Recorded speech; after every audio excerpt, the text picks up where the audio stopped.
Bonjour, je suis Hakim Na'lam et je vous propose ma chronique du mercredi 20 août 2025. Elle s'intitule « Monsieur a des envies. Il y a des cellules pour soigner les envies de monsieur ». Abdelrazak Moukari nous a gratifié d'une sortie poilante. Il vient de déclarer « J'ai envie de me présenter à la prochaine présidentielle ». Ben oui. Les envies, c'est comme ça vient, ça va, et quand ça va, que ça s'en va, ça va mieux pour le pays.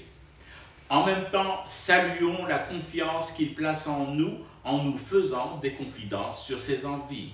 Il ne faut jamais garder enfoui en soi ses envies. C'est comme les gaz, ça bousille l'organisme si on ne les libère pas. Moi, j'ai aussi des envies, mais j'avoue hésiter encore à les étaler en public. Prenez-la maintenant, tout de suite. J'ai une folle envie de demander une augmentation de ma pige au soir d'Algérie. Mais je n'ose pas. Je sens bien que ce n'est pas le moment. Il fait canicule et l'humeur est plutôt à mettre au frais, au congélo, ce genre de demande et d'envie. Visiblement, Macri, peu lui importe qu'il fasse canicule, que nous ne soyons pas particulièrement disposés ni enclins à l'humour potache, à l'humour noir, gris, brun ou vert.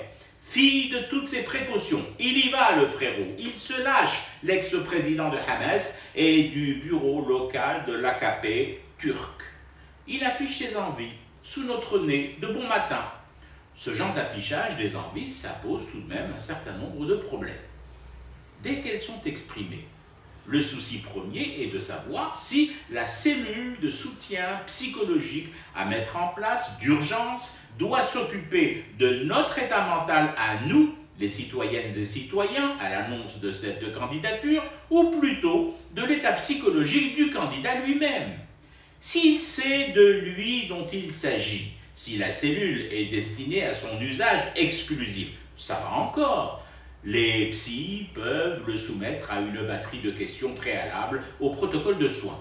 Quel genre de questions? Oh, rien de plus simple, comme de demander à Macri quelle mouche poilue l'a piqué pour exprimer son envie au moment précis où Météo Algérie diffuse une série de bulletins d'alerte canicule pour plusieurs régions du pays, même les quartiers turcs d'Alger, la capitale.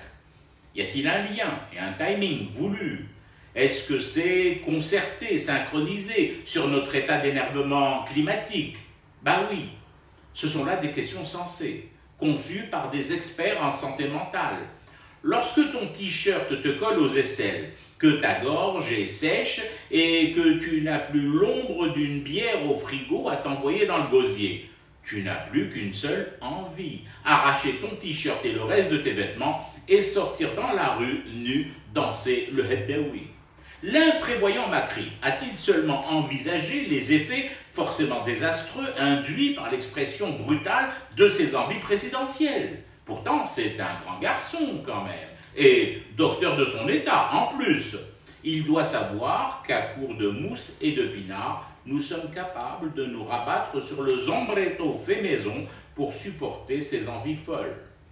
Maintenant, si c'est à nous qu'est destinée la cellule psychologique, c'est tout autre chose. J'ai déjà une petite idée de l'état trouble et perturbé des toubibs eux-mêmes de cette cellule lorsqu'ils retranscriront nos réponses à leurs questions. Leurs questionnaires ainsi renseignés ne pourront pas être laissés entre n'importe quelles mains. Ils risquent de choquer les médecins les plus avertis, les plus aguerris et par-dessus tout les plus endurcis dans ce métier. Quelles pourraient être nos réponses au questionnaire de la cellule? Ah non, ne comptez pas sur moi pour trahir un secret médical. Et puis, il y a de jeunes lectrices, lecteurs et auditeurs de cette chronique. Je ne vais tout de même pas ajouter un problème au problème d'envie de Macri, non. Dans l'attente d'un traitement thérapeutique de choc aux ambitions présidentielles de Sir Abdelrazak et à titre préventif, en attendant la fin de l'alerte canicule, je l'invite fraîchement à fumer du thé et à rester éveillé à son cauchemar qui continue. C'était Hakim Na'lam, je vous retrouve demain pour une autre chronique et une autre façon de dire son amour à l'Algérie.